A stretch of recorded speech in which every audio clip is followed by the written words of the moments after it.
Bismillahirrahmanirrahim. Assalamualaikum warahmatullahi wabarakatuh.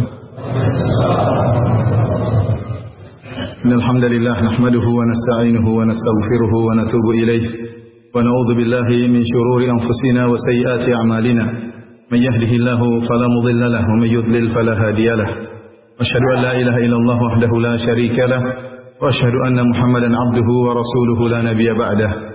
يا أيها الذين آمنوا اتقوا الله حق تقاته ولا تموتن إلا وأنتم مسلمون فإن أحسن الكلام كلام الله وخير الهدى هدى محمد صلى الله عليه وسلم وشر الأمور محدثاتها وكل محدثة بدعة وكل بدعة ضلالة وكل ضلالة في النار. Para hadirin dan hadirat yang dirahmati oleh Allah Subhanahu wa taala, alhamdulillah puji dan syukur senantiasa kita panjatkan dan wajib untuk kita panjatkan kepada Allah Subhanahu wa taala atas segala karunia yang senantiasa Allah berikan kepada kita, dan kita memohon kepada Allah Subhanahu wa taala agar kita termasuk hamba-hambanya yang pandai bersyukur kepada Allah Subhanahu wa taala. Salawat dan salam semoga senantiasa tercurahkan kepada junjungan kita Nabi Muhammad sallallahu alaihi wasallam dan juga kepada keluarganya dan para sahabatnya serta orang-orang yang setia meniti jalannya hingga akhir zaman kelak. Pembahasan kita pada malam hari ini adalah pembahasan yang sangat penting untuk diketahui oleh penuntut ilmu dan juga diketahui oleh para dai, ya. Karena pembahasan ini adalah pembahasan yang jika seorang tidak paham tentang masalah ini, yaitu masalah adabul khilaf, adab-adab tatkala menghadapi perselisihan di kalangan para ulama, ya. Dia tidak memahami adab-adab ini, maka akan menimbulkan perpecahan di antara kaum muslimin, akan menimbulkan tuduh-menuduh di antara kaum muslimin. Oleh seorang yang mengaku bermanhaj salaf, manhaj salafi, dia harus tahu bagaimana manhaj salaf dalam masalah khilafiyah. Ya, sebagaimana dia belajar manhaj salaf dalam akidah, ya, manhaj salaf dalam bermuamalah dengan pemerintah, manhaj salaf dalam hal-hal yang lain, demikian juga dia harus tahu bagaimana manhaj salaf dalam menghadapi permasalahan khilafiyah. Dan para ulama telah menjelaskan tentang manhaj salaf dalam menghadapi permasalahan khilafiyah. Di antaranya Syekhul Islam Taimiyah dalam Majmu' Fatawa, demikian juga Ibnu Qayyim dalam I'lamul Muwaqqi'in, demikian juga Ibnu Rajab Al-Hambali, ya, dalam syarah Jami'ul Ulum wal Hikam, syarah Arba'in Nawawiyah. Demikian juga para ulama yang lain, ya. Mereka telah menjelaskan tentang manhajus salaf dalam menghadapi permasalahan khilafiyah yang diperselisihkan oleh para ulama. Intinya dari pembahasan tersebut, manhaj salaf adalah untuk masalah khilafiyah maka kita toleransi terhadap orang menyelisih kita selama masalah tersebut adalah masih masalah khilafiyah, dengan kita berusaha mencari kebenaran menurut kita yang paling benar di antara dua pendapat atau tiga pendapat atau empat pendapat atau lebih daripada itu. Dan tidak mengapa kita menyatakan saya yang benar, kamu yang salah. Dan tidak mengapa kita membantah orang yang misalnya menyelisih kita meskipun masalah khilafiyah. Kita mengatakan dalilmu keliru, yang benar seperti ini, dan ini sudah dilakukan oleh para ulama sejak dahulu. Mereka menulis buku dan mereka saling membantah, tetapi tidak disertai dengan cacian dan makian. Dan tetap ada al-mawaddah di antara mereka, kasih sayang, husnudzon di antara mereka tetap terjaga, ya. Sehingga meskipun terjadi khilaf dalam masalah ilmiah, mereka tetap saling mengasihi, saling memuji di antara mereka dan tidak memecah barisan kaum muslimin. Nah, adab inilah yang hilang dari sebagian penuntut ilmu, terutama orang-orang yang baru pertama kali belajar manhajus salaf, baru belajar sunnah, ya. Dia menyangka sebagian perkara-perkara sunnah merupakan perkara pembeda antara hak dan batil. Saya masih ingat sekitar tahun 2000-an atau tahun 1999, awal-awal saya pengajian, sampai orang yang menyangka kalau ada orang sholat jarinya tidak digerak-gerak, ini bukan salafi. Gara-gara jarinya tidak digerak. Sampai seperti itu. Padahal masalah khilafiyah. Saya pun dahulu saya menggerakkan jari, sekarang saya tidak menggerakkan lagi. Artinya ini masalah khilafiyah. Menggerak silakan, yang tidak menggerak juga tidak jadi masalah. Dahulu orang menyangka kalau ada orang, ya, sholat kemudian kunut subuh seakan-akan sholatnya nggak beres. Maka jangan sholat di situ, cari sholat di tempat yang lebih baik. Dia tinggalkan sholat di pinggir masjidnya, dia tinggalkan sholat tersebut. Kenapa? Karena imamnya kunut subuh. Dan disangka itu adalah perkara yang urgen, yang membedakan antara kebenaran dengan kebatilan. Ini adalah kesalahan. Kenapa? Dia baru ngaji. Semangat ya. Dan ini wajar ya. Tapi kalau sudah 11 tahun ngaji, 15 tahun masih tetap juga begitu, itu masalah. Kalau awal-awal biasa. Awal-awal biasa, dia ngerti. Dia menyangka itu kebenaran kebatilan. Kan bisa ditanya beberapa hari lalu, Ustaz, saya baru mengenal sunnah Ustaz. Selama ini saya sholat tidak menggerakkan jari. Apakah sholat saya selama ini sah? Subhanallah. Saya juga tidak menggerakkan jari. Berarti sekarang tidak sah sholat saya. Jadi ini wajar karena orang baru ikut pengajian. Menjadikan perkara-perkara yang perkara khilafiyah dijadikan barometer untuk mengenal seorang di atas kebenaran atau di atas kesalahan. Padahal itu bukanlah barometer. Kalau kita lihat para ulama khilaf, para ulama terdahulu mereka khilaf dalam banyak masalah. Barang siapa yang belajar buku-buku fikih dia akan dapati banyak sekali khilafiyah. Antum aja yang belajar kitab Bidayatul Mujtahid, ya, karangan Ibnu Rushd, dari bab fikih pertama sampai akhir semuanya ada khilaf. Semuanya ada khilaf. Baik, dia menyampaikan khilafnya begini, sebabnya khilafnya begini, pendapat Malikiyah begini, pendapat Syafi'iyah begini, pendapat Al-Imam Ahmad begini, ya, pendapat Hanafiyah begini, tanpa ada cercaan, tanpa ada celaan. Syekh Utsaimin rahimahullah juga sering menyampaikan khilaf dan mengatakan pendapat yang tatma'innu ilaihi nufus, yang hatiku lebih condong kepadanya adalah pendapat ini misalnya. Dia tidak mengatakan yang itu sesat, yang itu ngawur, ini keluar dari manhajus salaf. Tidak. Tapi dia ihtiram, memuliakan yang lainnya, ya, memilih pendapat yang lebih benar, menyalahkan yang lain tidak mengapa, tetapi dengan kata-kata yang menunjukkan penghormatan. Kenapa? Karena ini masalah khilafiyah. Kita tidak berbicara tentang para ulama zaman dahulu. Kita bicara tentang para ulama salafiyin di zaman sekarang. Contohnya Syekh Utsaimin dan Syekh bin Baz rahimahullahu taala, sering pendapat mereka sama berbeda dengan pendapat Syekh Albani rahimahullah dalam banyak masalah. Khilaf antara Syekh bin Baz dengan Syekh Al-Albani rahimahumullahu taala. Ya, dan khilafnya dalam permasalahan-permasalahan fikih ya maupun masalah-masalah kontemporer. Contohnya Syekh Albani ya rahimahullahu taala menganggap salat tarawih lebih dari 11 rakaat adalah bid'ah. Ini diselisihi oleh Syekh bin Baz, diselisihi oleh Syekh Utsaimin, bahkan diselisih oleh 4 mazhab. Baik, namun apakah Syekh bin Baz kemudian mencela Syekh Albani atau Syekh Albani kemudian mencela Syekh bin Baz dan Syekh Utsaimin dan para ulama yang lainnya? Dia menunjukkan wijhatun nazar dia menunjukkan sudut pandang dia bahwasanya lebih dari 11 rakaat adalah bid'ah menurut pandangan dia. Namun para ulama yang lain memandang dengan cara pandang yang berbeda. Mereka menganggap bahwasanya masalah salat tarawih tidak ada batasannya, mau 20, mau 30, mau 40, dan para salaf dahulu salat sampai ada yang 40 rakaat, ada yang 100 rakaat. Dan mereka mengatakan, bukankah kita mengikuti manhaj salaf? Nah, kalau kita tahu bahwasanya para salaf dahulu salat lebih dari 11 rakaat, lalu kita mengatakan mereka semua terjerumus dalam bid'ah, intinya khilaf antara Syekh Albani dengan Syekh bin Baz. Nah, kalau kita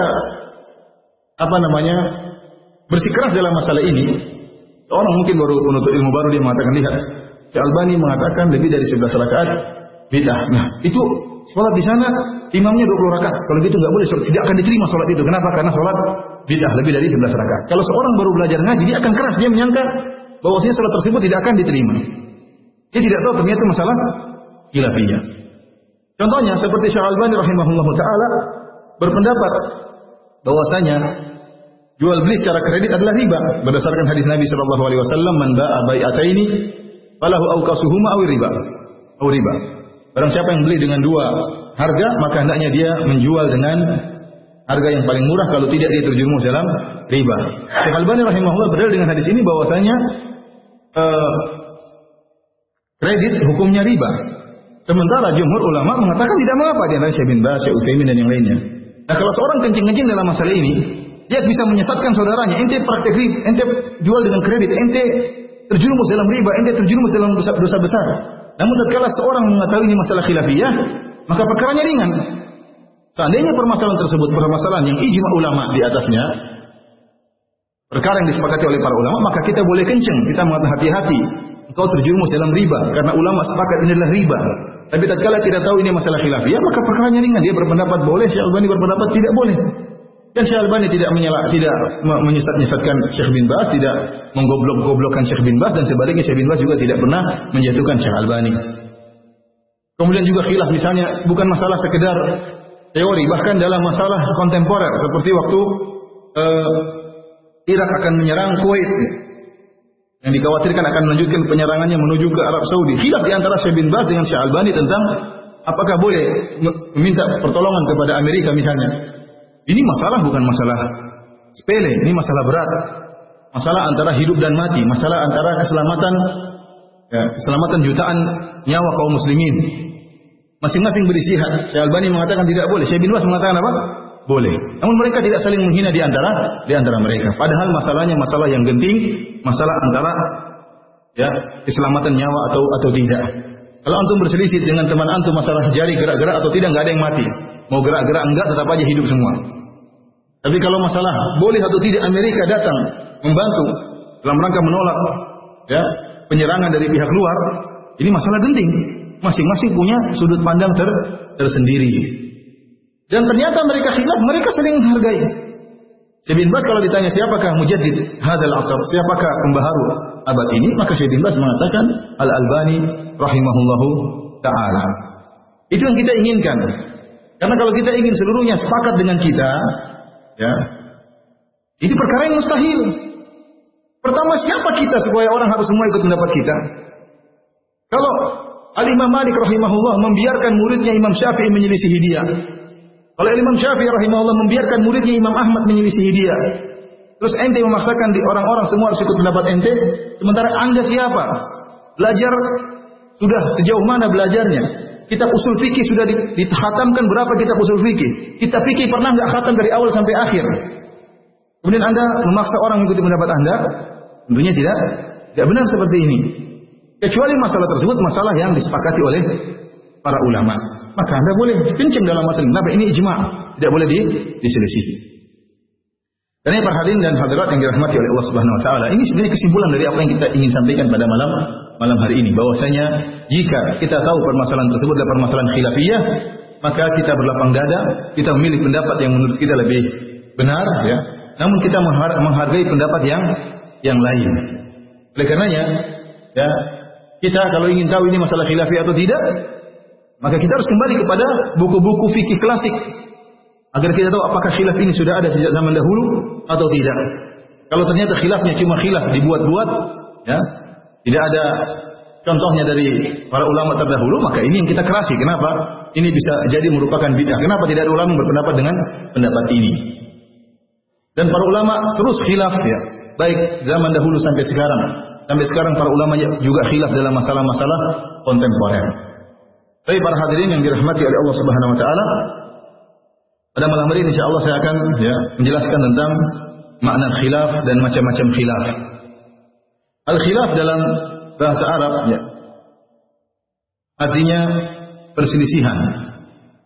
Sebagaimana dikatakan an ya'khudha kullu wahidin tariqan ghayra tariqil akhar fi halihi aw fi'lihi, yaitu seorang menempuh jalan yang satu dan yang lainnya menempuh jalan yang lain, berbeda. Terjadi perbedaan yang disebut khilaf.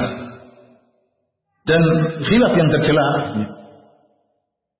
adalah khilaf yang berkaitan, terutama yang berkaitan dengan masalah usuluddin, masalah usul akidah. Sampai sebagian ulama berpendapat bahwasanya hadis yang dimaksud oleh Nabi sallallahu alaihi wasallam, "Sataftariqu hadhil ummah ala 73 firqah kullaha fin nar ila wahidah." Bahwasanya umat ini akan terpecah menjadi 73 golongan, 70 di neraka, yang satu di surga. Maksudnya itu perselisihan dalam masalah akidah, bukan masalah khilafiyah. Makanya seperti Khawarij ini menyelisih kita dalam masalah akidah atau masalah usuluddin. Contohnya seperti Syiah Rafidhah juga menyelisih kita dalam masalah usul akidah. Oleh karena kalau kita kembali kepada buku-buku yang ditulis oleh para ulama tentang firqah yang sesat, yang menyempal dari ajaran Islam, maka semuanya kembali kepada masalah akidah. Baik Rafidhah, baik Khawarij, baik Mu'tazilah, baik Murji'ah, dan kemudian keturunan dari 4 firqah tersebut, semuanya kembali kepada permasalahan apa? Akidah. Syiah berpecah-pecah juga gara-gara masalah akidah. Khawarij juga bersekte-sekte juga karena masalah akidah. Murji'ah bersekte-sekte juga karena masalah akidah. Demikian juga Mu'tazilah dan yang lainnya. Adapun masalah fikih, kata sebagian ulama tidak masuk dalam hadis ini, terutama cabang-cabang permasalahan fikih. Baik para hadirin dan hadirat yang dirahmati oleh Allah Subhanahu wa taala. Contohnya di antara ya hal-hal yang menimbulkan firaq, harus berselisih. Contohnya seperti firqah-firqah sesat yang membangun akidah mereka di atas ya landasan-landasan yang rusak. Seperti orang-orang Syiah yang bangun akidahnya dibangun di atas pengkafiran para sahabat, atau dibangun akidahnya di atas bahwasanya para imam mereka maksum.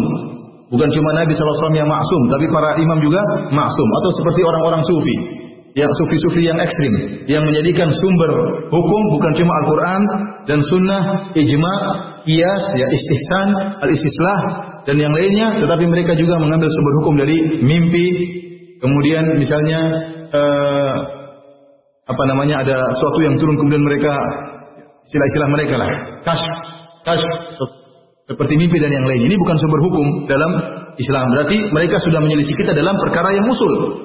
Itu metode pengambilan hujjah, metode pengambilan sumber hukum. Nah, kalau kita jelas Ahlus Sunnah wal Jamaah, Al-Quran, hadis, kemudian ijma, kemudian qiyas, dan ada sumber hukum yang diperselisihkan seperti al-istihsan, al-istislah dan yang lainnya. Adapun mengambil sumber hukum dari mimpi atau dari kasyf atau dzauq, dari perasaan, maka ini bukan metode ahli sunnah dalam mengambil hukum. Oleh karenanya kalau ada berpendapat demikian, maka kita kencang dan kita harus berselisih dengan mereka, karena mereka menyelisih ahli sunnah dari dalam urusan pokok-pokok agama. Contohnya seperti orang-orang Mu'tazilah yang menolak hadis ahad. Hadis ahad ditolak. Sampai hadis-hadis ahad yang sebenarnya hadis-hadis tersebut mutawatir juga ditolak karena kejahilan mereka. Seperti orang-orang Mu'tazilah menolak bahwasanya Allah bisa dilihat pada hari kiamat. Mereka mengatakan hadisnya hadis ahad. Mereka tidak tahu ilmu hadis, ternyata hadis tentang lihat Allah pada hari kiamat hadisnya mutawatir. Namun mereka punya kaidah umum bahwasanya hadis-hadis ahad ya tidak bisa diterima dalam masalah akidah. Ini kembali kepada masalah usul. Maka kita ribut dengan mereka. Kita menyelisih apa? Menyelisih mereka karena penyelisihan dalam masalah usul. Contohnya, atau sebagian orang memandang bahwasanya Al-Quraniyun memandang bahwasanya beragama tidak perlu pakai hadis. Kita cukup pakai apa? Al-Quran. Atau hadis-hadis yang menurut akal mereka hanya sesuai dengan Al-Quran, yang menurut mereka tidak sesuai ditolak seluruhnya. Ini juga berarti menyelisih dalam masalah usul. Penyelisihan seperti inilah yang memang kita harus berselisih. Adapun khilaf dalam masalah ya fikih, ya, masalah tata cara salat, masalah fikih haji, masalah fikih puasa, masalah fikih jual beli, ya. Ini tidak bisa kemudian dijadikan barometer untuk menyesatkan seorang atau membenarkan seorang. Toh masalahnya khilafiyah, sejak zaman dahulu para ulama sudah khilaf. Tapi para hadirin yang dirahmati oleh Allah Subhanahu wa taala, di antara khilaf yang tidak diperbolehkan, jadi khilaf dalam masalah usul, ya.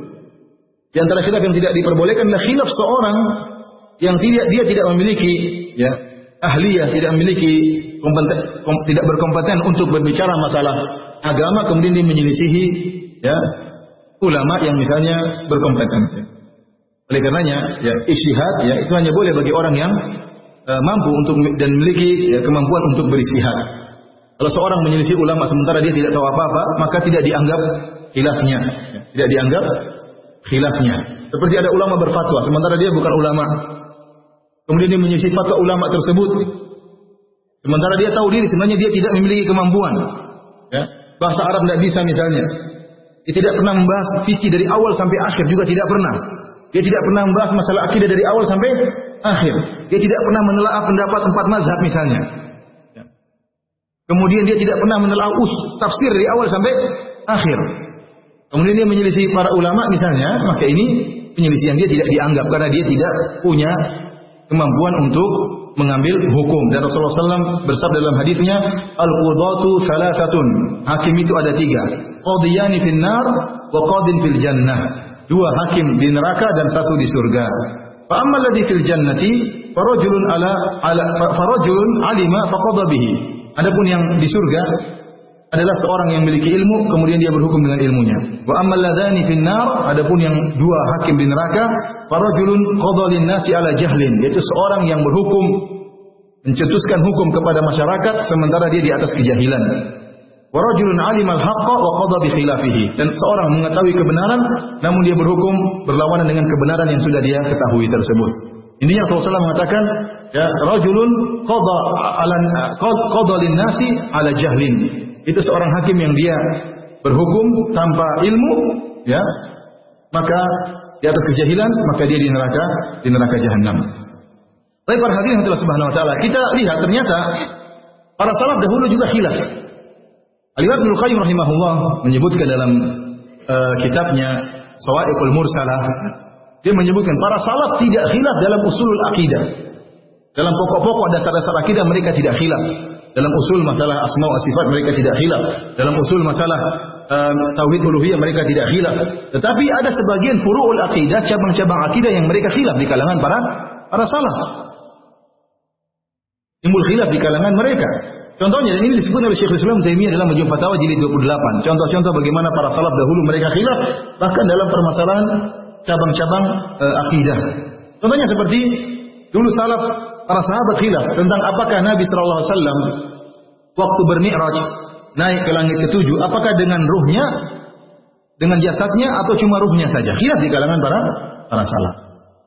Mereka juga khilaf apakah Nabi melihat rohnya tatkala di Sidratul Muntaha, Rasulullah SAW melihat rohnya atau tidak. Ini pun khilaf di kalangan para salaf. Ini masalah akidah, namun dia bukan inti daripada masalah akidah. Inti masalah akidah, semua sahabat sepakat Nabi Isra Mi'raj. Kalau ada yang mengingkari, ya kafir. Mereka sepakat Nabi Isra Mi'raj. Tetapi cabang dari Isra Mi'raj tersebut, apakah Nabi lihat rohnya atau tidak? Ini khilaf di kalangan para salaf, di kalangan para sahabat. Apakah Nabi Mi'raj yang dengan ruh dan jasadnya atau dengan ruhnya saja? Ini pun khilaf di kalangan para salaf. Ini contoh khilaf dalam cabang akidah.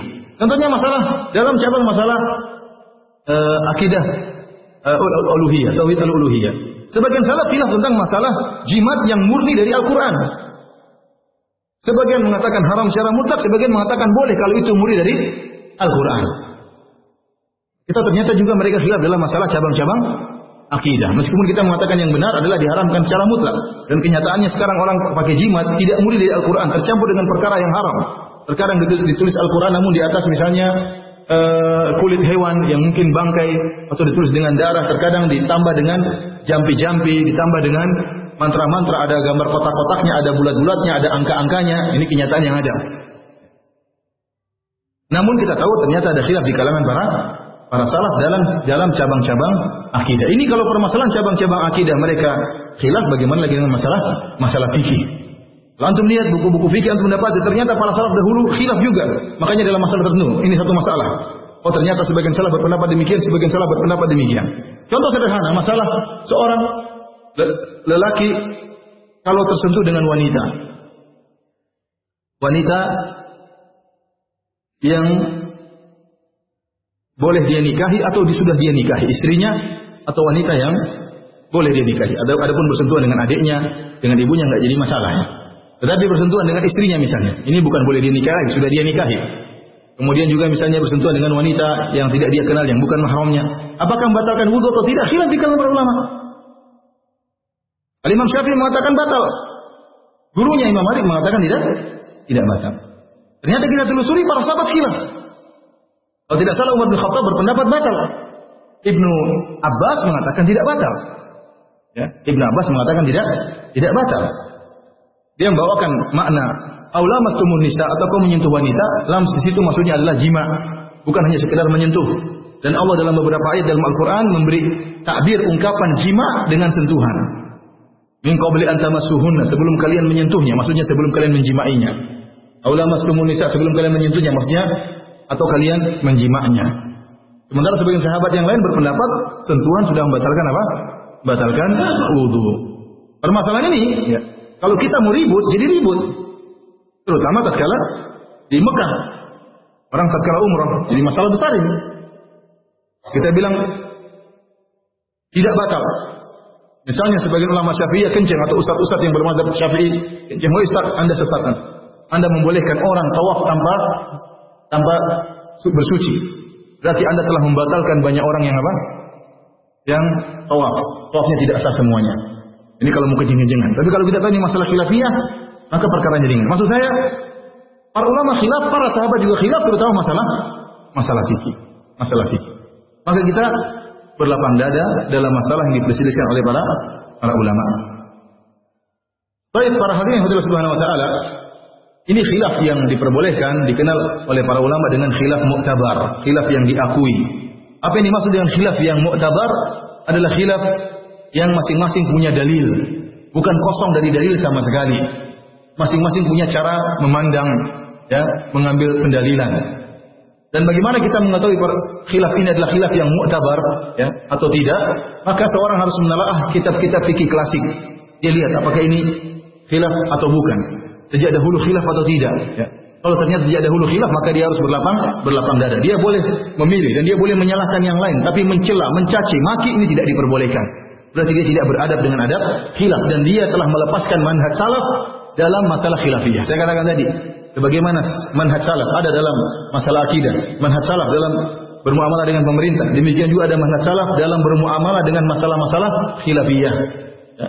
Para ulama telah membahas bahwasanya manhaj salaf dalam masalah khilafiyah tidak ada pengingkaran.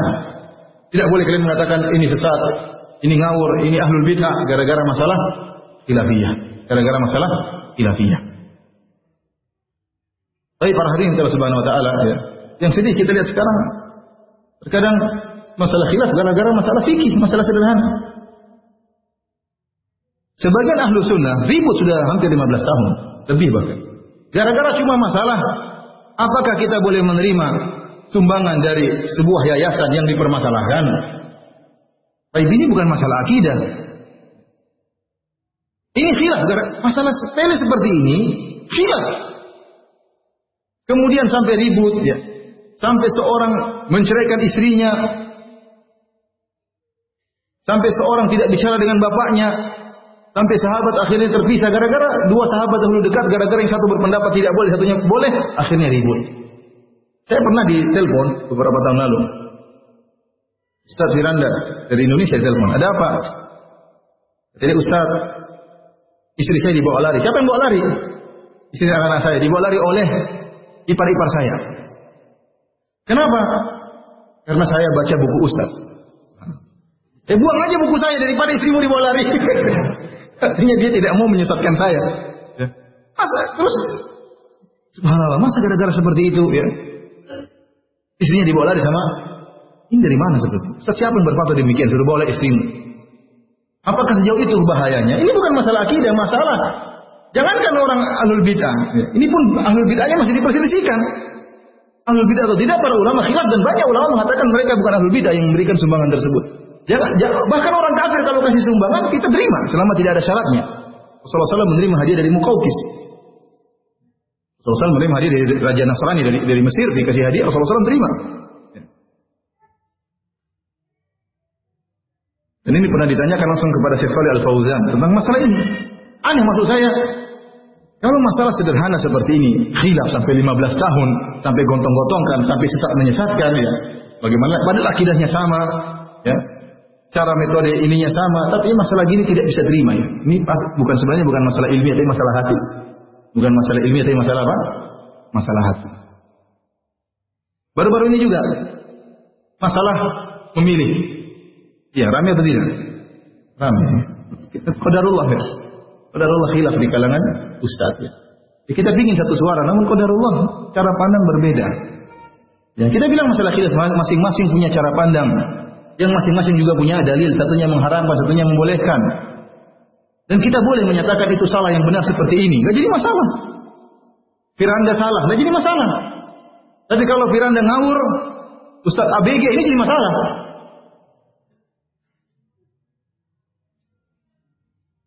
Saya juga manusia, ya. Meskipun ABG, ya. Maksudnya tidak perlu bahasa-bahasa seperti itu. Maksudnya ini jahil, tidak usah bahasa-bahasa seperti itu. Ya. Dan ini paling banyak dilakukan oleh, ya, yang di bawah ini jadi masalah. Manas-manasi. Ya, ini masalah khilafiyah. Ya, masing-masing punya dalil, masing-masing punya hujah. Seandainya itu dalil turun dari langit, tidak boleh milih, saya akan ikuti. Tapi saya katakan, ikhwan, ini pendapat, ya. Mungkin saya salah, mungkin saya benar. Ustaz yang lain juga mungkin salah, mungkin juga juga benar. Saya tanya sama antum misalnya, saya katakan seandainya kita di suatu tempat, suatu RW lah, RW tersebut terdiri atas 80 kepala keluarga. Yang 40 nyunah semua. Yang 20 awam. Yang 20 Nasrani misalnya. Ini gambaran contohnya, 40 nyunah, 20 Nasrani, 20 awam. Sekarang pemilihan kepala RW. Satunya pendeta, satunya guru ngaji misalnya. Antum tahu kalau pendeta ini menang maka dia sering kebaktian di kampung. Bagaimana sikap antum? Milih atau tidak? Hah? Atau tidak? Tidak usah. Tidak usah ya. Atau kita gembosi yang lain. Tidak usah, tidak usah. Biar aja dia.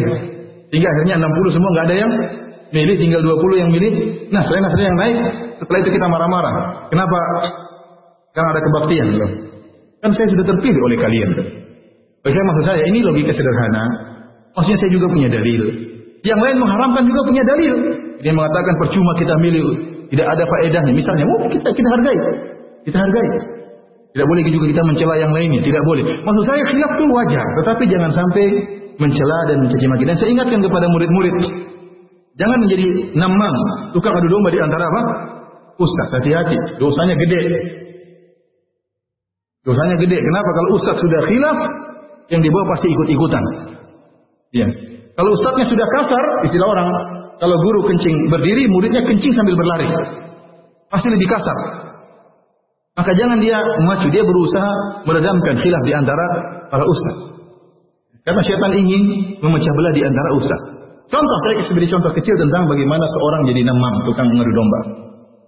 Dia mengatakan, Ustaz, itu si fulan Ustaz. Sefulan itu ABG Ustaz. Dia misalnya, Ustaz terpancing misalnya. Ustaz terpancing sehingga kemudian emosi membantah yang lainnya dengan bahasa yang kasar misalnya. Ini tidak benar, ini tidak beradab dengan adab khilaf. Mana manhaj salaf dalam masalah apa? Khilafiyah. Saya katakan juga seperti saya mengajar kepada antum. Kalau saya bikin antum taklid sama saya bisa. Setiap masalah saya cuma sebutkan satu permasalahan. Yang lain salah. Saya tidak pernah menyebutkan khilaf. Antum terdidik untuk hanya milih satu apa? Pendapat. Sehingga kalau ada pendapat yang langsung antum salahkan. Tidak terbiasa antum mendengar apa adanya perselisihan. Secara tidak langsung Anda meskipun saya tidak ingin ditaklidi, antum akan taklid sama saya. Tapi kalau sejauh saya mengatakan ini adalah pendapat, dua pendapat, pendapatnya seperti ini, dalilnya seperti ini, maka Anda tidak. Tapi kalau saya mengatakan ini pendapat yang benar, yang lain ngawur, tidak ikut dalil, menyisi manhaj salaf, antum terbawa untuk apa? Menyalahkan yang lain. Saya tidak mengajarkan taklid, tapi dengan sendirinya antum ditaklidi. Maka metode mengajar seorang dai pun berpengaruh dalam masalah taklid atau tidak. Contoh pengadu domba. Misalnya seorang ustaz menyampaikan dalil yang menurut dia benar. Dia mengatakan masalah ini pendapat yang benar begini. Lantas muridnya mengatakan, Ustaz, tapi Ustaz pula mengatakan bukan begitu Ustaz. Di depan umum dikatakan demikian. Emosi dia. Namanya manusia, tatkala dipatahkan dengan pendapat ustaz yang mungkin sejajar dengan dia atau lebih rendah daripada dia, maka bisa emosi ustaz tersebut. Dia manusia. Dia bukan malaikat, juga bisa salah.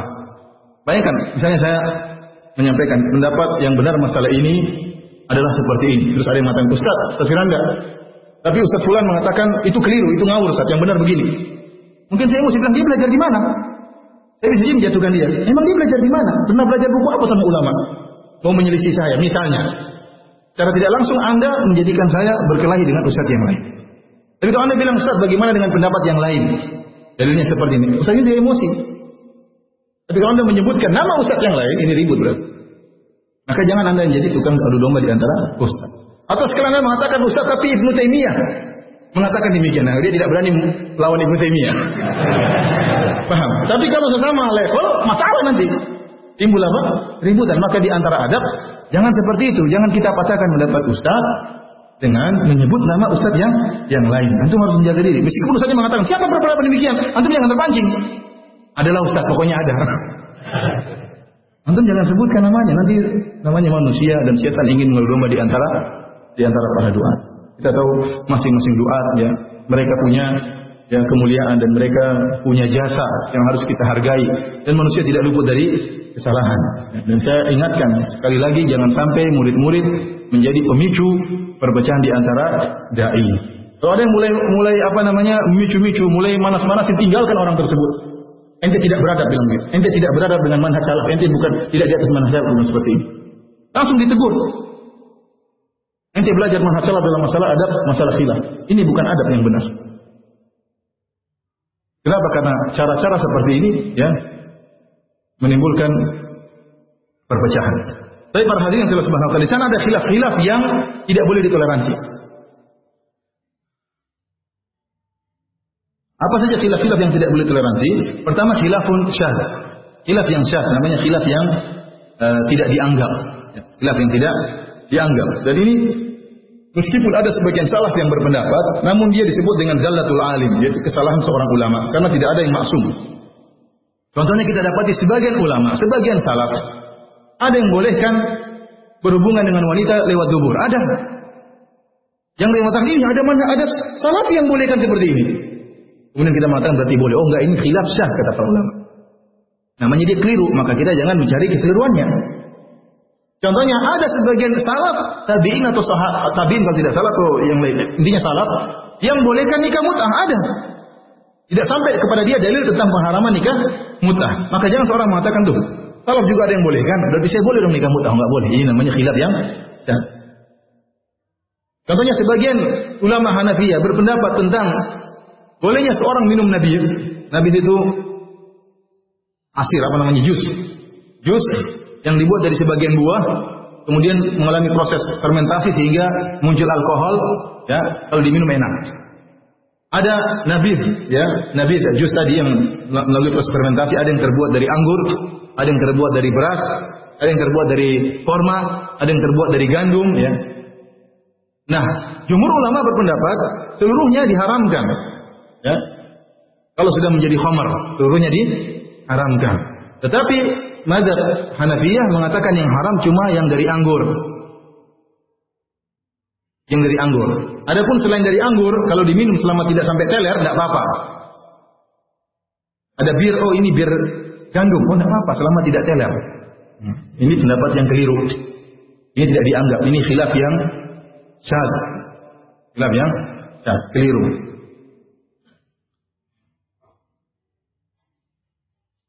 Kemudian juga di antara khilaf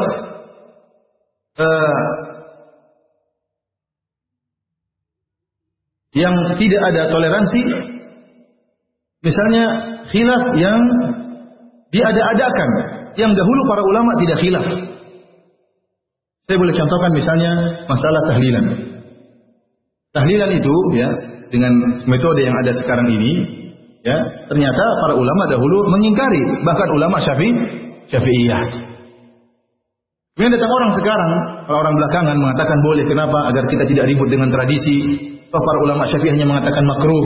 Daripada kita ribut, maka makruh ini kita tempuhi aja, tidak jadi masalah. Ini bukan begitu cara ya berdalil. Kalau begitu semua makruh bisa kita kerjakan gara-gara daripada ribut misalnya. Kita bilang para ulama Syafi'iyah dahulu ada yang mengharamkan, ada yang memakruhkan, ada yang membid'ahkan. Lantas kemudian muncul zaman sekarang sebagian orang melakukan tradisi tertentu yang tidak ada contohnya sama sekali dan tidak pernah disebutkan khilafnya oleh para ulama, maka kita mengingkari khilaf tersebut. Kenapa? Tidak ada di buku-buku fikih. Coba buku-buku fikih mana? Saya kemarin sempat ke kantor Mahkamah Agung khutbah Jumat. Saya dapat buku judulnya Sabilul Muhtadin. Sabilul Muhtadin adalah buku karangan ulama Indonesia, ya, yang dia pernah belajar mungkin di Mekah, ya, kemudian dia pulang ke tanah air menjadi syekh besar di Kalimantan. Makanya di Banjarmasin ada masjid namanya Masjid Sabilul Muhtadin. Sabilul Muhtadin, ya. Sabilul Muhtadin. Saya buka buku dia, saya buka masalah tahlilan. Karena itu ulama Syafi'i Indonesia, ulama Syafi'i Indonesia. Kemudian saya buka, kemudian saya foto di buku tersebut dan ada fotonya. Ini fotonya, ya. Nggak kelihatan ya? Kalau ente bisa lihat hebat. Saya bacakan. Saya baca ini pendapat dia dalam buku Sabilul Muhtadin halaman 503. Dan saya tanya sebagian teman-teman di Banjarmasin, kata mereka kalau sudah bahasan-bahasan ini mereka baca buku Sabilul Muhtadin, mereka loncat tidak dibaca. Apa kata Syekh ini penulis buku ini? makruh lagi bid'ah bagi yang kematian membuat makanan untuk dimakan oleh orang banyak, baik sebelum maupun sesudah mengubur, seperti yang kebiasaan dikerjakan oleh masyarakat. Makruh lagi bid'ah menghadiri undangan itu. Jadi dia katakan jelas tidak boleh. Orang yang sudah kematian boleh buat makanan, mengundang orang sebelum kematian maupun sudah kematian. Setelah penguburan atau sebelum penguburan, tidak. Ini mazhab Syafi'i. Ini adalah mazhab Syafi'i. Namun orang-orang sekarang menyelisih mazhab Syafi'i, kemudian membolehkan hal ini, maka tidak kita toleransi. Tapi dalam pengingkaran tentunya kita butuh hikmah. Tapi maksud saya jangan seorang mengatakan, Ustaz, masalah tahlilan kan masalah khilafiyah. Kita bilang bukan masalah khilafiyah. Mana dalam buku fikih klasik yang mengatakan boleh apa? Acara tahlilan. Kalau ada, ternyata pendapatnya 10 ulama berpendapat, maka saya toleransi. Meskipun saya yakin itu bid'ah. Tapi kalau ada ulama Syafi'i misalnya 20 ulama mengatakan itu disunahkan, maka saya wajib bagi saya untuk apa? Toleransi. Karena itu berarti masalah khilafiyah. Jadi kalau enggak ada, berarti ente ngadakan-adakan, ente mengkhilaf-khilafkan, bukan khilaf. Jadi tidak semua khilaf kemudian atau yang dianggap khilaf kemudian kita benarkan. Tapi para hadirin Allah Subhanahu wa taala, di antara masalah khilaf yang tidak boleh toleransi adalah masalah khilaf yang menyelisih ijma. Jadi bisa jadi zaman sahabat ada khilaf, kemudian mereka ijma. Nah, kalau sudah terjadi ijma, kesepakatan para ulama dalam satu masa, maka tidak boleh ulama yang setelahnya menyelisih ijma tersebut. Contoh masalah sekarang dibantah oleh Syekh Islam Taimiyah dalam kitabnya Minhajus Sunnah Nabawiyah, masalah memberontak kepada pemerintah. Kita dapati sebagian orang membolehkan berontak kepada pemerintah yang zalim. Mereka berdalil dengan sikap sebagian salaf. Bukankah si fulan pernah memberontak? Bukankah si fulan pernah memberontak? Ya, ada sebagian salaf yang melakukan pemberontakan meskipun tidak disetujui oleh yang lainnya. Kita mengatakan benar. Namun itu kesalahan. Bukan berarti dijadikan dalil dan bukan berarti dikatakan masalah khilafiyah, maka kita berlapang dada, kita bolehkan. Kenapa? Karena setelah itu terjadi ijma, dan Ibnu Taimiyah menukil ijma tentang masalah ini. Bahwasanya setelah itu ijma Ahlus Sunnah wal Jamaah bahwasanya tidak boleh memberontak terhadap pemerintah yang zalim. Pemerintah muslim yang zalim. Maka tidak boleh seorang berdalil dengan apa yang terjadi khilaf sebelum ijma. Kemudian padahal sudah terjadi ijma tentang tidak bolehnya. Seperti masalah haramnya musik. Haramnya musik ijma. Telah disampaikan ijma oleh ulama mazhab Syafi'iyah, mazhab Hanabilah, mazhab Malikiyah, mazhab Hanafiyah. Seluruhnya menukil tentang ijma haramnya musik. Kemudian timbul misalnya Ibnu Hazm rahimahullah, ya, setelah beberapa abad kemudian mengatakan musik halal. Maka tidak boleh seorang berdalil dengan siapa? Ibnu Hazm ini masalah khilafiyah, tidak boleh ente ingkari. Dia bilang sudah terjadi ijma. Dan yang menukil ijma banyak bahwasanya musik itu haram. Jadi kalau sudah timbul ijma tidak boleh kita menyelisih. Kalau ada yang berpendapat menyelisih ijma, ada. Namanya ulama tidak maksum, bisa salah. Atau dia tidak tahu bahwasanya sudah ijma, maka dia menyelisihi menurut ijtihad dia. Maka tidak boleh kita jadikan ijtihad dia sebagai dalil untuk menyatakan masalah khilafiyah. Maka buat apa kita ribut? Yang mau dengar musik silakan, yang mau joget silakan, enggak boleh. Dan subhanallah waktu tersebar apa namanya? Klip tentang seorang yang lagi joget-joget kemudian apa? Meninggal tiba-tiba. Semua orang tahu itu jelek. Meskipun yang menghalalkan musik, yang menghalalkan musik tahu itu jelek. Padahal dia menghalalkan apa? Musik. Kalau orang yang nyanyi kemudian meninggal, kira-kira pandangan masyarakat apa? Jelek atau bagus? Jelek. Meskipun dia menghalalkan apa? Musik. Itu berarti fitrah bahwasanya itu meninggal dalam kondisi tidak baik. Meninggal dalam kondisi tidak baik. Tapi para hadirin Allah Subhanahu wa taala,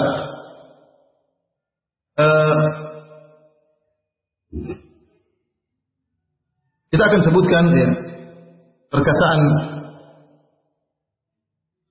para ulama ya tentang menghadapi permasalahan khilafiyah.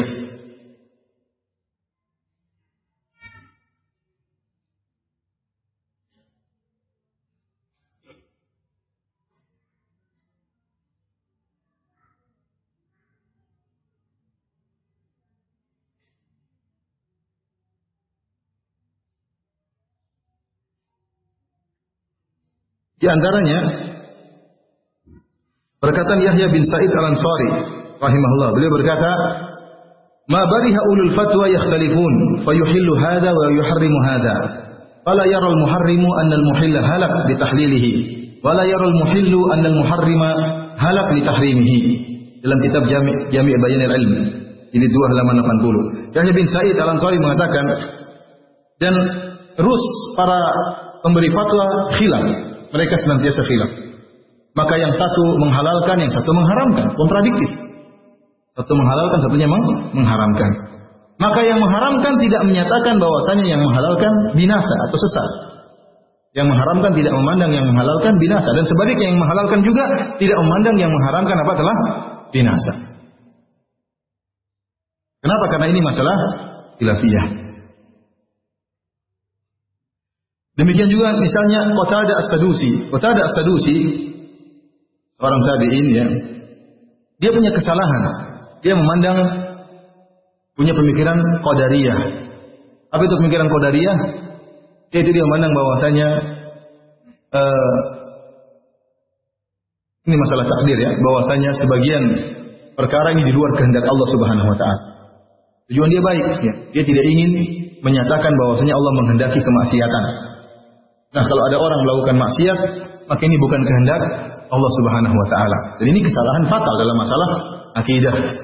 Tapi apa kata Imam Zahabi tatkala menyebutkan Qatadah, dan seorang tabi'in, dia mengatakan wala allallaha ya'dhuru amsalahu liman talabbasa bi bid'atin yuridu biha ta'dhimal bari wa tanzihahu wa badala wus'ahu.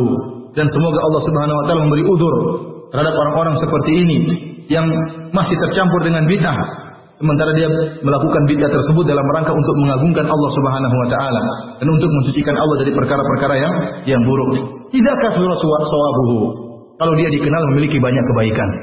Jadi, tatkala kita khilaf dengan saudara kita, taruhlah saudara kita salah, maka jangan kita lihat yang salahnya tersebut. Kita ingat orang ini masih banyak kebaikannya. Orang ini sudah lama berdakwah. Orang ini ya punya jasa besar dalam dakwah misalnya. Maka kita jangan lupakan kebaikan-kebaikannya hanya karena sedikit kesalahannya. Bagaimana Qatadah As-Sadusi, Inda'ama As-Sadusi terjerumus dalam bid'ah Qadariyah, namun diberi uzur oleh Az-Zahabi rahimahullahu taala. Kenapa? Idza kathara sawabuhu, kebaikannya sungguh banyak.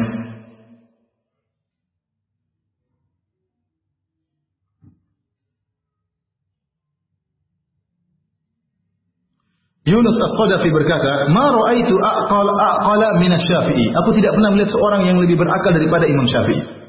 Nadartuhu yawman fi mas'alatin thumma tarakna wa laqituhu fa akhadha bi yadi. Suatu hari saya berdebat dengan Imam Syafi'i dalam suatu permasalahan. Lalu kami berpisah. Setelah itu saya bertemu lagi dengan dia, fa akhadha bi yadi, kemudian dia pegang tanganku. Tsumma qala, kemudian dia berkata, "Ya Aba Musa, ala yastaqimu an nakuna ikhwanan wa illam nattafiq fi mas'alah?" Kata dia, wahai Abu Musa, apa lebih baik kita menjadi tetap bersaudara meskipun kita khilaf dalam permasalahan? Ya, saya beda dengan Anda dalam permasalahan, tapi bukan berarti kita ribut, ya, bukan berarti kita ribut, karena yang kita khilafkan bukan masalah yang qat'i yang pasti, tapi masalah khilafiyah. Kata Al-Zahabi mengomentari perkataan Yunus ini, Abu Musa, "Hada yadullu ala kamali aqli hadzal imam." Ini menunjukkan akan sempurnanya ya akal imam ini. Famazalan nudhara yakhtalifun, dan sampai sekarang orang-orang yang berdebat masih saja khilaf, namun mereka tidak ribut.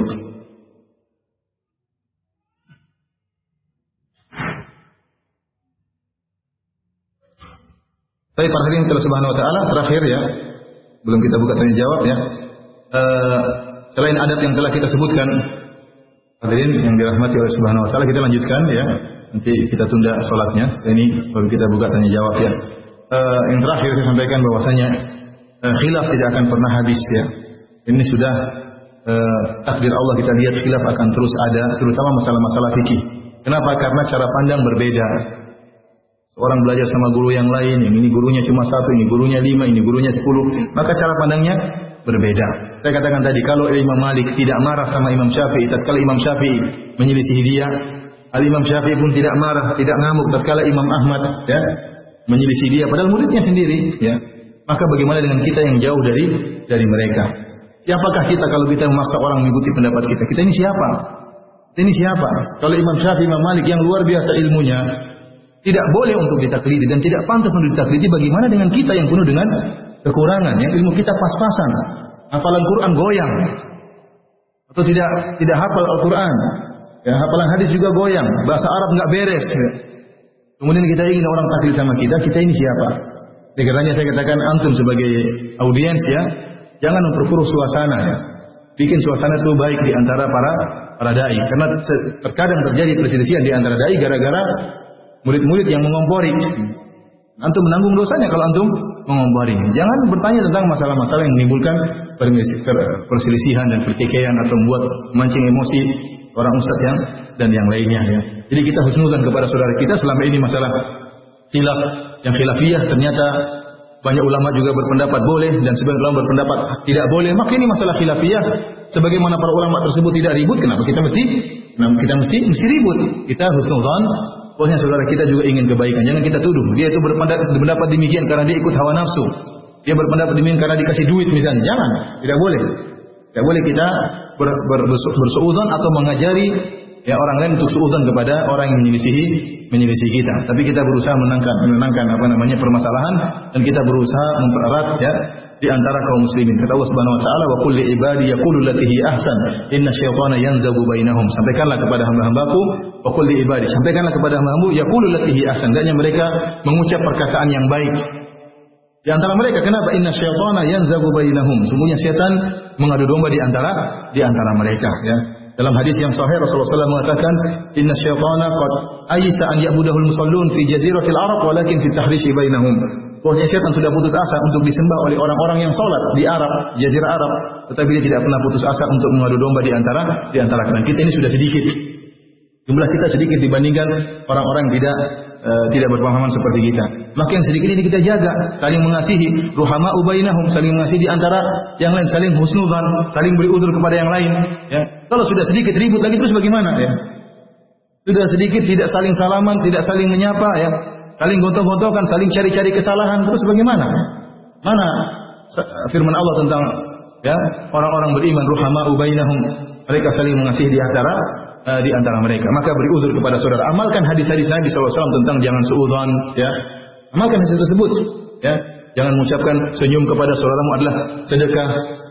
Kalimatut thayyibah sedekah, perkataan yang baik itu adalah sedekah. Kita amalkan hadis-hadis tersebut di antara kita agar memupuk persaudaraan, kasih sayang di antara kita, bukan saling menjatuhkan atau mencari-cari kesalahan. Demikian saja apa yang saya sampaikan pada malam hari ini. Kalau ada yang bertanya saya persilahkan. Wallahu a'lam bishawab.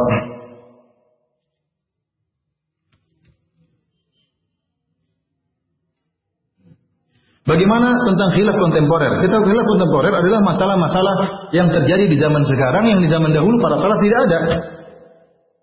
Contohnya seperti saya katakan masalah pemilihan misalnya, ya.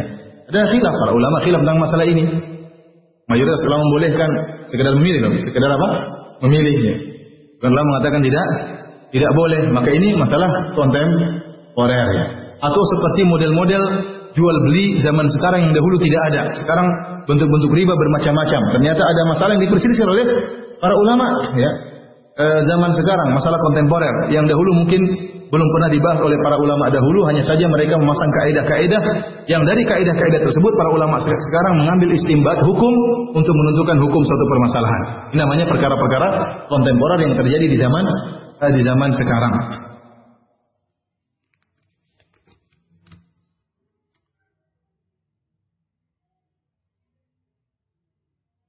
Ustaz, saya yang bertanya, saya berprofesi sambilan sebagai Gojek online. Hah? Alhamdulillah.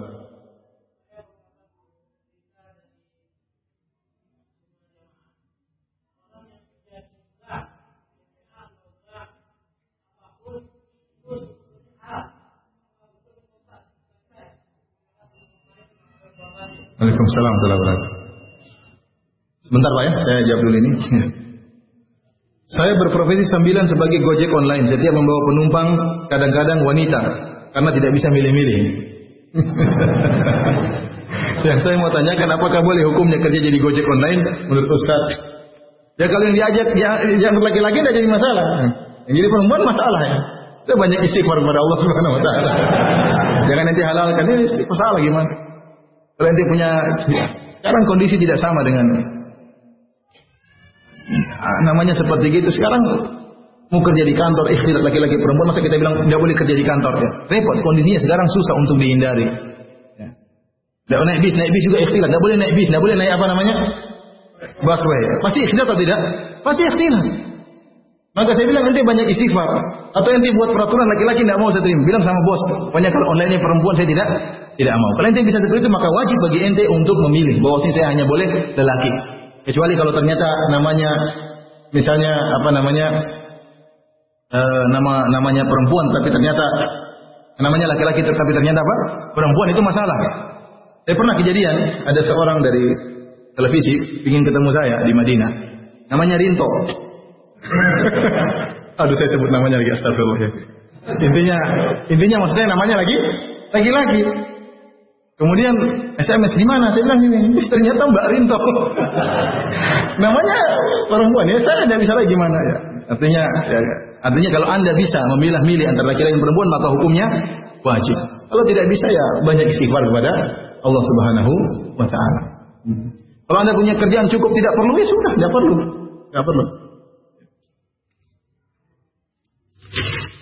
Tadi masalah bank ya. Saya bukan bidangnya, terutama masalah bank syariah saya tidak mengerti. Ya, ada namanya bank menamakan dirinya bank Islami.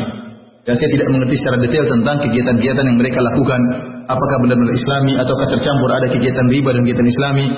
Yang dari situ baru kemudian bisa kita munculkan hukum tentang hukum orang yang bekerja di situ. Adapun bank yang konvensional yang asli riba tanpa ada Islaminya sama sekali tentunya tidak diperbolehkan. Ya, karena dia lakukan praktek riba. Ya, dan riba hukumnya haram dan dosa besar. Jadi kalau bank Islami saya tidak tahu, ya antum tanya kepada orang-orang yang berkompeten seperti Ustaz Arifin Badri atau Ustaz Erwandi yang mereka ya berkecimpung dalam masalah perbankan. Adapun saya tidak tahu.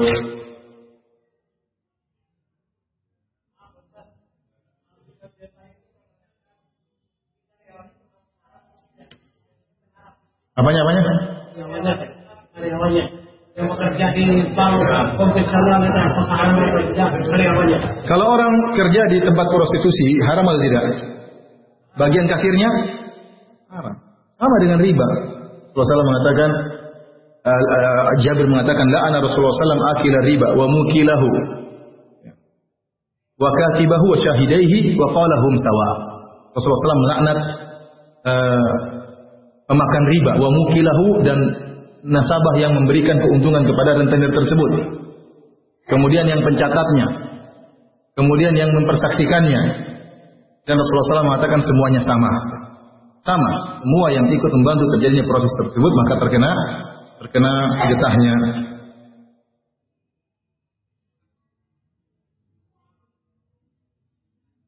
Bagaimana hukum menanyakan satu perkara dalam satu majelis sedangkan si penanya sudah mengetahui hukum tersebut namun ditujukan untuk menyindir temannya yang menolak hukum perkara tersebut saat diberitahu secara pribadi. Tak jadi masalah ya, tapi dengan pertanyaan yang bagus yang tidak menyakiti hati seorang dan sang ustaz juga menjawab dengan pernyataan yang baik sehingga orang yang mendengar bisa menerima. Saya sangat berharap ya antum kalau menjelaskan sesuatu menjelaskan dengan baik, dengan panjang, dengan detail, ini lebih bagus daripada itu haram. Orang terkadang tidak bisa terima kalau antum langsung bilang apa? Haram. Tapi kalau antum jelaskan dalilnya seperti ini, ya, maka ini lebih insya Allah lebih bisa diterima. Waalaikumsalam warahmatullahi wabarakatuh.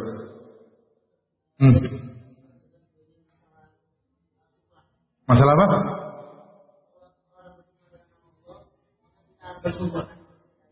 Maka kita harus apa? Iya. Terus?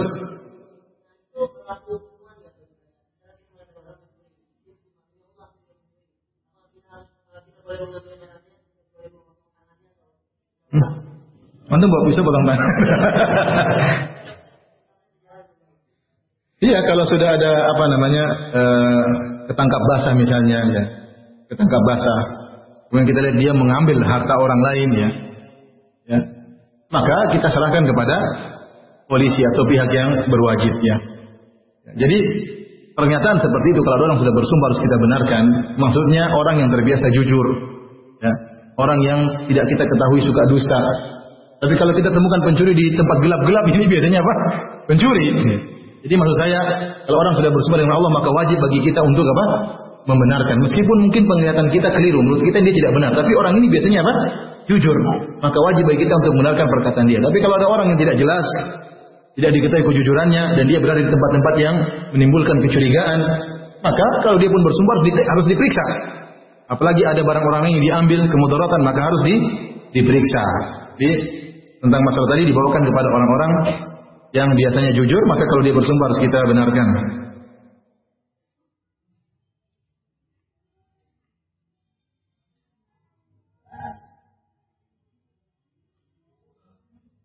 Ustaz, tolong dikoreksi bila salah. Saya mendengar bahwa ada ikhtilaf mengenai apakah kaum Khawarij keluar dari Islam atau tidak. Benar ada khilaf di kalangan para salaf. Khawarij itu keluar dari Islam atau tidak. Dan yang benar mereka tidak keluar dari Islam. Oleh karenanya Ali bin Abi Thalib radhiyallahu ta'ala anhu tatkala memerangi orang-orang Khawarij, tidak diambil hartanya sebagai ghanimah, tidak. Dan istri-istrinya pun tidak dijadikan sebagai tawanan. Tatkala ditanya akuffarun hum, apakah mereka kafir wahai Ali? Kata Ali radhiyallahu anhu, ikhwanuna minal kufri farru. Mereka justru jadi khawarij karena lari dari kekufuran, takut kafir, maka mereka menjadi apa? Khawarij. Ikhwanuna bagaw alaina. Mereka adalah saudara-saudara kita yang berbuat zalim kepada kita, maka kita lawan kezalimannya, ya. Meskipun Rasulullah SAW menyuruh untuk membunuh orang-orang apa? Khawarij. Namun yang benar orang-orang Khawarij ya tidak keluar dari Islam, meskipun ada khilaf di kalangan para ulama tentang masalah ini.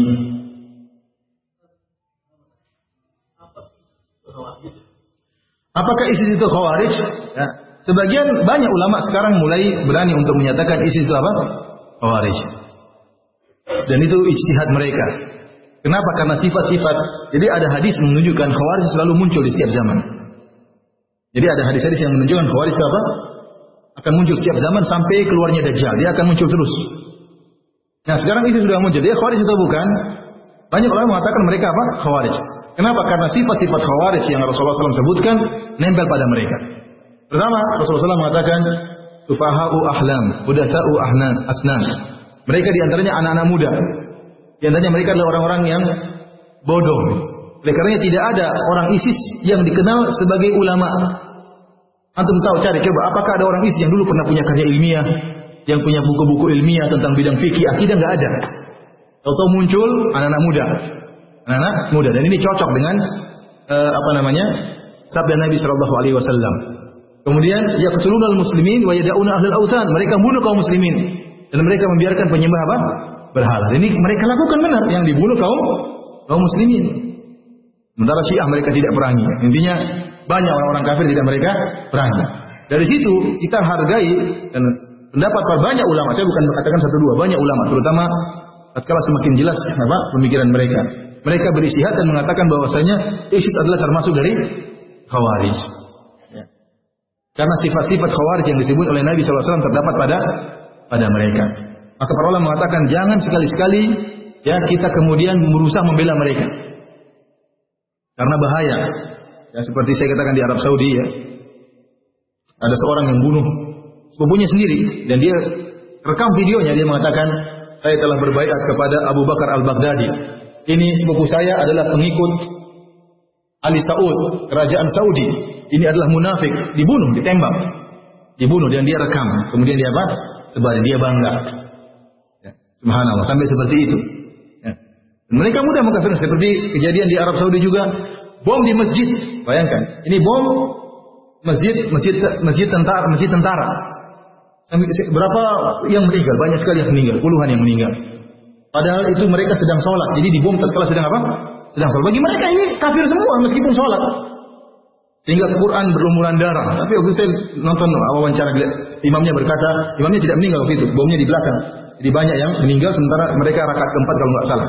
Dia bilang, lihatlah ini Quran di sini, banyak orang hafiz Quran di sini, di masjid ini. Ini Quran sudah dikhatamkan berapa kali, sekarang berlumuran darah dan macam-macamnya.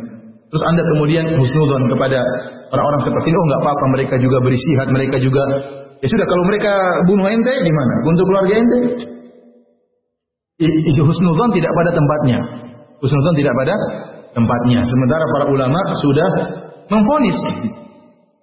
Tugas Anda, kata Allah, fas'alu ahla dzikri in kuntum la ta'lamun. Bertanya kepada para ulama. Kalau ulama sudah memvonis, Anda ikuti. Kalau ternyata Anda salah, para ulama yang akan diminta pertanggungjawaban oleh Allah Subhanahu wa taala. Kemudian juga ada seorang yang membunuh pamannya. Ini juga di kerajaan Arab Saudi, membunuh pamannya. Kenapa? Pamannya gara-gara pamannya adalah seorang angkatan ya. Sama dianggap mengikuti kerajaan apa? Kerajaan kafir. Kerajaan Arab Saudi dikafirkan oleh mereka. Ini sudah pengkafiran kerajaan Arab Saudi sudah lama, sejak zaman Bin Laden rahimahullah taala. Bin Laden memiliki pemikiran bahwasanya Arab Saudi itu apa? Kafir. Antum bayangkan, Arab Saudi yang seperti itu masih dikafirkan. Bagaimana ente-ente ini? Arab Saudi yang luar biasa, kemudian bantu yang di sana sini, pelayanan terhadap jamaah haji, pelayanan terhadap jamaah umroh, bantu masjid di mana-mana, bagi Al-Quran di mana-mana, sampai Al-Quran wakaf pun dijual di Tanah Abang. Artinya, subhanallah, masih dikafirkan. Yang membela tauhid, yang membantah kesyirikan, ya, yang menyuruh kepada penerapan syariat Islam, yang selalu didoakan di setiap khutbah Jumat. Ya Allah, jadikanlah pemimpin kaum muslimin di seluruh alam semesta ini berhukum dengan syariat Allah. Itu doa yang selalu saya dengar tiap hari Jumat. Mereka berdoa agar kita berhukum dengan hukum syariat Islam di atas Quran dan Sunnah. Apa ada di mimbar-mimbar seperti itu? Kecuali di Arab Saudi. Terus masih kafir. Terus bagaimana?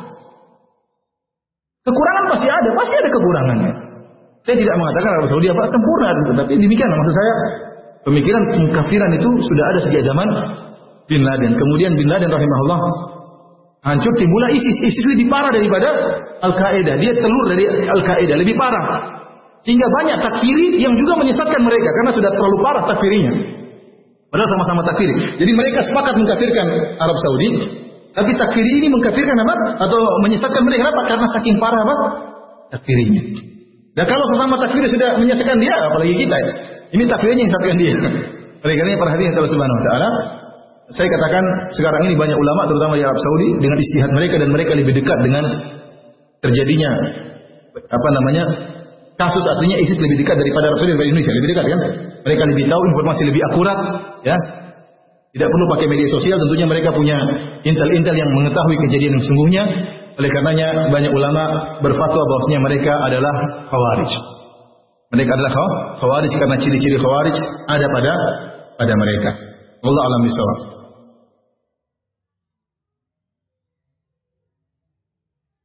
Saya punya video. Mau lihat? Video, dan ini sering saya dibantah. Saya bantah tentang bilang khawarij, kata mereka, Ustaz ente banyak bantah, lihat nih, orang ISIS meninggal dalam kondisi senyum, kondisi tertawa. Saya nggak bisa bantah, gimana membantahnya? Saya bilang sama teman saya orang Amerika, dia bilang kalau ente model gitu banyak orang Nasrani meninggal senyum, ente mau gimana?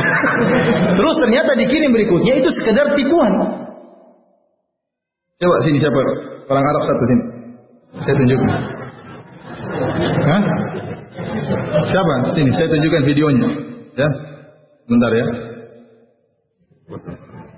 Antum orang Arabnya?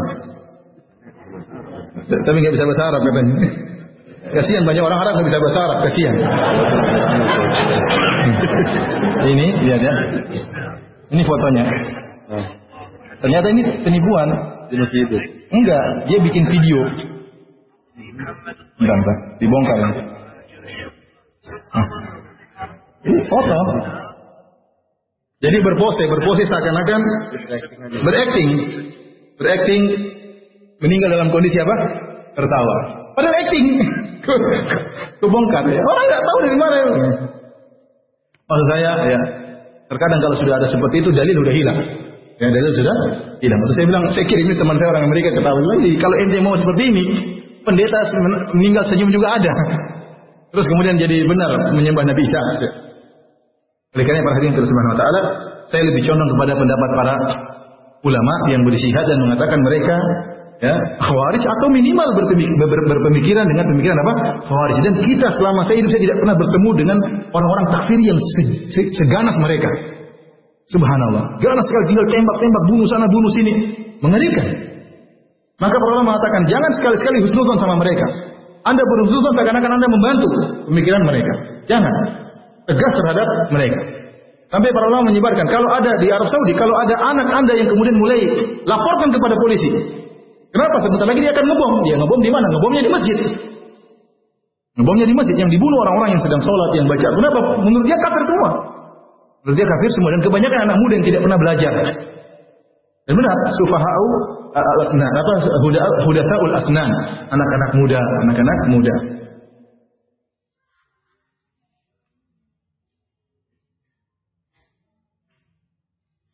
Bagaimana jika hubungan keluarga menjadi senggang karena masalah bid'ah? Keluarga besar menjaga jarak karena kami tidak ikut acara bid'ah mereka.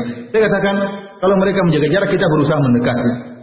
Kita tetap menjaga silaturahmi. Kita berakhlak mulia. Kalau kita tolak dengan akhlak yang mulia. Dan saya ingatkan kepada ikhwannya, kita bernahi mungkar. Tapi syarat nahi mungkar itu adalah kalau enggak kemungkarannya hilang atau kemungkarannya berkurang.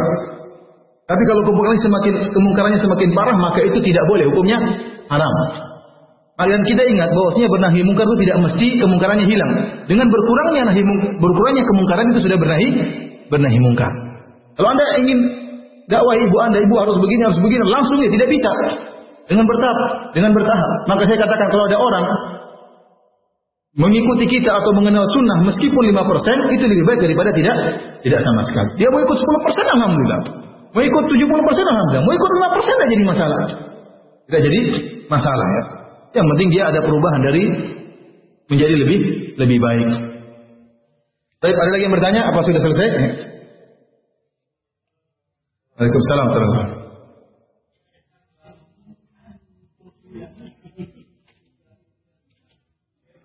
Saya nggak dengar. Saya nggak dengar dari awal.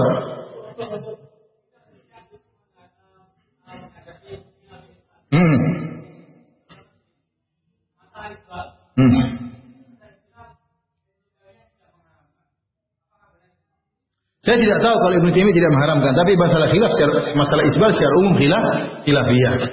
Ya, yang menyatakan haram, yang condong kepada pengharaman secara mutlak meskipun tidak sombong, di antaranya Az-Zahabi dan Al-Hafidz Ibnu Hajar rahimahullah, dan dari mazhab Maliki adalah Ibnu Al-Arabi. Tetapi banyak ulama yang menyatakan kalau hanya sekedar tidak sombong maka hukumnya makruh, di antaranya Syafi'i rahimahullah, di antaranya Imam Nawawi rahimahullah. Maka dari sini tugas antum adalah menyampaikan menurut pendapat saya haram secara mutlak, dan saya punya tulisan tentang masalah ini. Ya, tapi bukan berarti kalau ada yang isbal kemudian kita tuduh dia apa? Sombong. Kita tuduh dia tidak mengikuti sunnah. Mungkin dia mengikuti pendapat bahwasanya sekedar apa? Makruh, selama tidak sombong. Paham?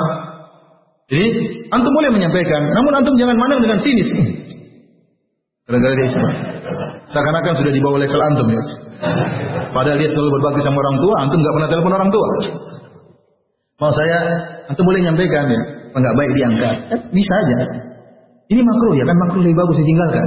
Bisa dengan kata, ente memang ngeyel. Jangan begitu.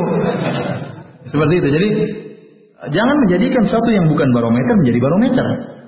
Tadi saya katakan zaman dulu ada orang yang tidak gerak-gerak jari, oh ini bukan salafi. Kenapa sholatnya enggak gerak-gerak jari? Kalau geraknya gini aja mantap, apalagi semakin cepat.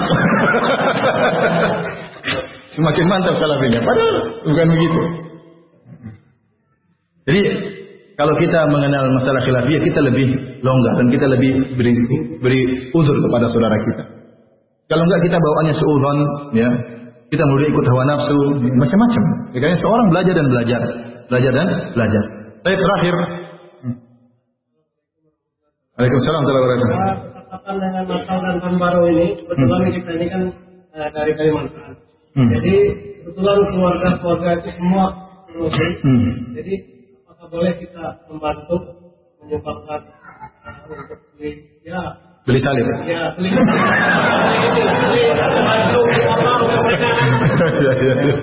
Jadi beliau ini alhamdulillah ya, Islam dan banyak kerabat-kerabat yang masih non muslim. Sebentar lagi acara Natalan ya. Boleh enggak kita bantu belikan baju baru supaya mereka senang dalam acara Natalan ya? Jawabannya haram ya. Jawabannya seluruh perkara yang mendukung acara Natalan maka hukumnya apa? Haram. Hukumnya haram. Dan saya sering sampaikan mengucapkan selamat Natal sebagaimana penjelasan Ibnu Qayyim kalau tidak salah sebagai penjelasan para ulama, mengucapkan selamat Natal itu lebih parah daripada selamat berzina, daripada selamat minum apa? Khamar. Kenapa? Karena Natal itu meyakini hari lahirnya Isa sebagai Tuhan, bukan sebagai Nabi. Kalau Anda mengatakan selamat hari lahir, selamat hari kelahiran Tuhan, kan bahaya ini. Bahaya. Hari kelahiran Tuhan. Ya enggak? Nah, selamat Natal artinya apa? Hari kelahiran Isa sebagai Tuhan, bukan sebagai Nabi. Karena sebagian orang mengatakan, oh, kan masing-masing apa keyakinan. Waktu saya bilang selamat Natal, maksudnya saya gembira dengan kelahiran Isa sebagai Nabi. Benar itu menurut Anda, tapi apa yang dipahami oleh orang non-Muslim, orang Nasrani? Dia memahami Anda ikut bergembira dengan lahirnya Isa sebagai Tuhan, Isa alaihissalam, bukan sebagai Nabi. Makanya mengucapkan selamat Natal itu sama dengan selamat kufur. dukung kekufuran lebih parah daripada selamat berzina, daripada selamat apa? Minum khamar, daripada selamat praktek riba. Lebih parah.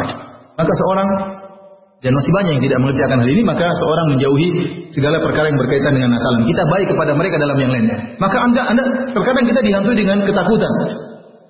Kalau kita tidak bantu nanti dibilang apa? Kita bilang aja, mohon maaf, saya tidak diperbolehkan dalam agama saya ya. Saya sayang sama anda, saya saudara anda, tapi kalau untuk ini, mohon maaf, kamu ngertilah agama saya yang larang seperti itu. Bilang aja baik-baik. Kalau orang apa dari muslim itu banyak SMS masuk ke HP kita. Selamat Natal, selamat tahun baru. Enggak usah dibalas. Enggak usah dibalas. Atau nanti balas, semoga dapat hidayah. Semoga dapat hidayah. Semoga dapat hidayah. Kok jawabnya gitu? Jelasin waktunya nanti jelas. Nanti harus belajar apa itu syirik, apa tauhid, tentang bagaimana Nabi Isa dalam Injil disebutkan dia sebagai manusia, bagaimana Nabi Isa menjadi Tuhan sementara dia berdoa. Kalau Tuhan doa sama siapa? Kalau Tuhan sholat sama siapa? Oh, Tuhan kok sholat sama? Terus sujud sama siapa kalau begitu? Ini tadi Tuhan kok sujud? Ya. Tuhan kok lapar ya? Dalam Injil yang paling hal yang lucu. Jadi kalau Nabi Isa Tuhan, satu hari Nabi Isa berjalan dan dia kelaparan. Pertama Tuhan lapar ini ceritanya. Kemudian dia melihat ada pohon dari kejauhan. Oh ada pohon, dia ingin makan. Sampai di pohon tersebut dia dapati buahnya nggak ada. Maka dia pun marah, dia mengutuk pohon tersebut. Sebenarnya kan kalau dia Tuhan perkaranya gampang, lapar kenyang. Dan memang tidak lapar sama sekali. Kemudian itu pohon itu nggak ada buahnya. Tahu sejak awal itu nggak ada buahnya. Ini dia jalan ternyata nggak ada. Berarti dia kecil kan? Ada Tuhan kecil berarti. Jadi ke situ sampai situ nggak ada buahnya. Nggak ada buahnya tinggal simsalabim keluar buahnya. Ngapain dia marah-marahin pohon tersebut? Nggak ada buahnya tinggal ceding udah selesai. Dan disebutkan juga Nabi Isa naik perahu sama alaihissalam, naik perahu sama murid-muridnya, kemudian ombak bergoyang. Nabi Isa tidurnya nyenyak. Dibangunkan nggak bangun-bangun. Ini Tuhan nggak bangun bahaya. Artinya kita kesempatan kalau ada yang bertanya kita jelaskan. Subhanallah banyak orang-orang Nasrani yang hanya beribadah dengan taklid.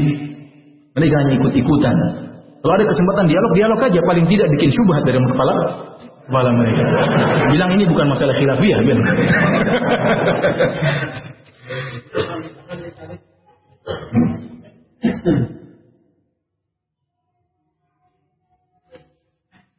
Ustaz, saya mau tanya tentang soal khilaf jimat dalam Al-Quran.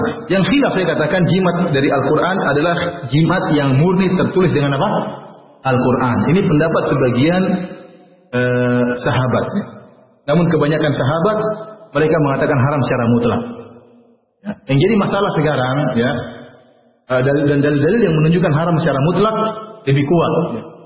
Rasulullah SAW mengatakan, "Man ta'allaqa tamimatan faqad asyrak." Barang siapa menggantungkan jimat maka dia telah berbuat syirik. Rasulullah SAW tidak membedakan satu dengan yang lain. Yang kedua, Al-Quran itu dia berfungsi atau dia mujarab dengan dibaca. Ya, Al-Quran itu untuk dibaca. Oleh karenanya Rasulullah SAW mengajarkan ruqyah semuanya dengan dibaca. Tidak kita sakit apa? Al-Quran tempel di kepala. Tidak. Tapi dibaca. Al-Qurannya dibaca. Maka ini menunjukkan pengobatan dengan Al-Quran. Ya. Sekarang kalau kita ingin rumah kita selamat, Rasulullah SAW suruh baca surat Al-Baqarah. Tapi kalau anda misalnya supaya selamat tidak diganggu setan, ente pasang ayat kursi di hadapan kamar, nih. Jadi setan kalau baca dia kebakar. Kenapa? Ada ayat kursi digantung di depan rumah. Nah, setan nyelonong tidak baca-baca, dia langsung nyelonong. Ini tidak baca. Ini tidak bisa baca Quran, dia masuk dalam langsung. Kemudian juga kalau jimat dengan Al-Quran, terkadang anak-anak ente lagi pakai jimat Al-Quran, di sini ente bermaksiat. Saya punya tetangga dulu, ya. Bukan jimat lagi, jimat langsung di kulitnya, tato, Bismillahirrahmanirrahim. Tapi ya kayak begitu, mabok sering teler, kan bagaimana? Kemudian ente masuk dalam WC juga, jadi Al-Quran terus apa di bawah. Jadi belum lagi kalau dipasang pada anak-anak, akhirnya apa? Ngilernya semuanya kenapa? Al-Quran. Jadi imtihan adanya perendahan terhadap Al-Quran. Maka yang benar jimat dengan apapun hukumnya haram. Dan yang terjadi sekarang, meskipun jimat tersebut ada Al-Quran, namun dia tidak Al-Quran murni. Saya punya teman, dia cerita sama saya waktu dia ke Afrika. Dia lihat banyak orang pakai jimat. Dan dia dengan berani dia mengatakan, barang siapa yang punya jimat murni Al-Quran, saya kasih hadiah. Datanglah mereka rame-rame. Yang pakai jimat-jimat semuanya muncul akhirnya. Waktu dibuka nggak ada yang murni Al-Quran. Entah ada yang ditulis di kulit binatang, ada yang dengan darah haid, ada dicampur dengan garis-garis, dengan kotak-kotak, dengan angka-angka. Tidak ada Quran yang murni. Ada yang hurufnya dipisah-pisah, ada yang ditulis terbalik. Seperti ini. Makanya setan ingin apa? Talbisul haq bil batil, dicampur antara kebatilan dengan kebenaran. Jadi ada Al-Qur'annya, orang yang lihat yang penting ada Al-Qur'annya, padahal ada kebatilan. Namun seandainya ada yang jimat Al-Qur'an doang, maka kita bilang masalah khilafiyah, meskipun kita merajihkan hukumnya haram secara mutlak ya. Wallahu a'lam bishawab. Sampai di sini saja kajian kita. Kurang lebihnya saya mohon maaf dan kita berdoa kepada Allah Subhanahu wa taala semoga Allah mempersatukan hati-hati kita dan semoga Allah senantiasa mempersatukan para dai, menyatukan hati-hati mereka dalam meniti jalan dakwah di jalan Allah Subhanahu wa taala. Subhanakallah bihamdik asyhadu an la ilaha illa anta astaghfiruka wa atubu ilaik. Assalamualaikum warahmatullahi wabarakatuh.